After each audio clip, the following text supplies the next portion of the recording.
Welcome to the US. Welcome Thanks. to Florida.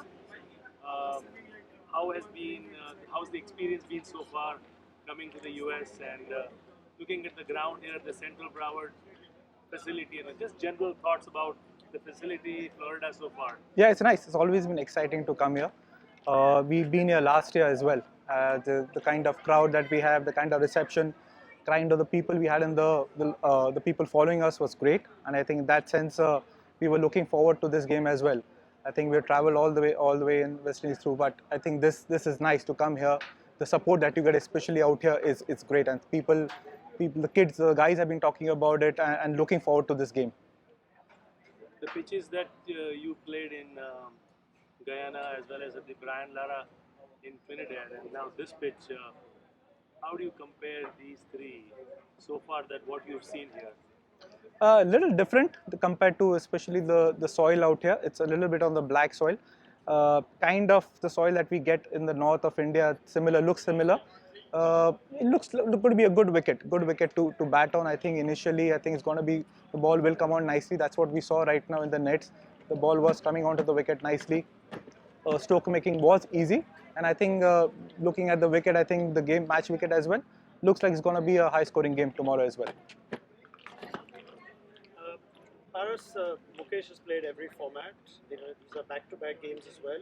How impressed have you been with his adaptability from one format to the other, and is there a concern about managing his workload? First, to address the first point, I think extremely happy the way he's progressed.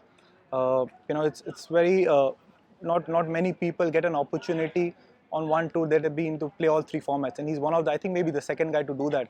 I think Natarajan may be the first. I'm not too sure, but to get an opportunity to play all three formats is fantastic, and really happy with the way he's progressed in terms of the thought processes, the discussions that we had with him. His approach towards the game is fabulous. You need someone like him to come here on a tour, play against tough opponents, different kind of wickets, tough wickets. We've been not been easy, but the way that he's gone about and the character that he's shown is extremely happy. Yes, he's going to be now going ahead, knowing that he is capable of playing all three formats. We'll have to be smart about the workload management with him as well. That's what we're looking at.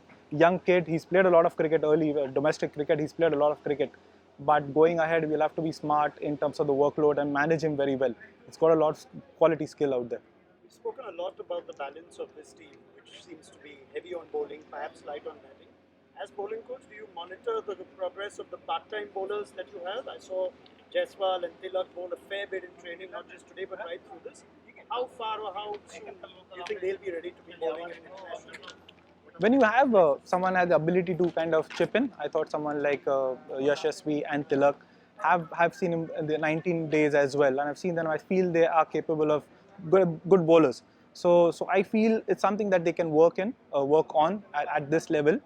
And if you have an opportunity, if you have an option of two quality bowlers like that in a game, when required, you might have to use one of them for over at least. So at least once the captain sees, once you have the confidence in them saying that they will deliver in a game, it's always nice to have that option in a game. So we can use them, but maybe slowly we're working on it. Will take a little time, but hopefully soon you will see them at least bowling an over each. So yeah, that will be nice. Paras, when you look at a wicket, when you make a diagnosis, right? You said this wicket at the Broward County Stadium is likely to yield a lot of runs. And if I'm a bowler, if you're a bowler, you know that I'm going to get hit. As a bowling coach, what advice do you give the bowling unit before the start of the match that, hey, this is not a bowling friendly pitch? How are you going to adapt and what advice do you give them? Well, I think this format is such that batsmen will come after you. I think that's mentally when a discussion, when you play this format, you know the batsman is going to come after you. That's clear. Especially on a wicket like this, I think what's equally important is to have the discipline. It's important to kind of decide what adapt to the plans that we speak about, and that's going to be very important. I think the execution bit then becomes extremely important. You're going to get hit. The batsmen are going to come after you, no doubt about that. But I think if you focus on the execution bit, you're giving yourself the best opportunity to kind of be successful. And I think as long as we focus only on that bit, that's because that's controllable. I think execution can be controllable. Your plans are in place, and being aware of the plans is important. So just focus on the execution bit, and that will give you the best opportunity to be successful. As a cerebral cricket brain that you are, uh, in medicine sometimes we make wrong diagnosis, misdiagnosis. When you look at the pitch and you say this is a batting wicket, 200 plus runs on the cards, how often is that diagnosis wrong? And then you look back using the retrospectoscope. यार यार ये तो इतना नहीं था इसमें. Well, I can say I'm always been right, so I can claim that. But I've always been right with my diagnosis, not got wrong. But no, I think let's be honest out here. You come and assess a wicket. Yeah, you look at the surface, you look at the conditions, you have a fair idea of the wicket. You're not gonna get 100% right all the time, unless and until you played on that venue so often that you actually know which month the wicket turns or which month the sun is out, what that kind of stuff.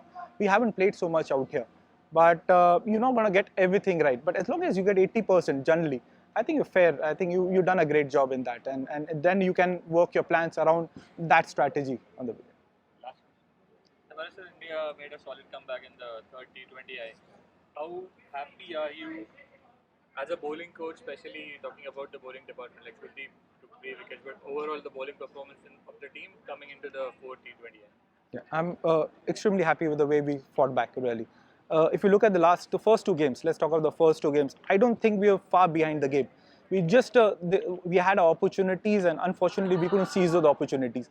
Had we got those seized those opportunities, maybe the results would have been different. So in that sense, I'm not really worried that we were really far off the game. We were very much on track.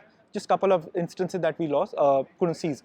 But looking at this, the way we are, I think the way we played this game, we always know that firstly we have the skills to take this game forward. The amount of the ability that we have right now in all departments, in terms of batting, in terms of bowling, I think we tick all the right boxes.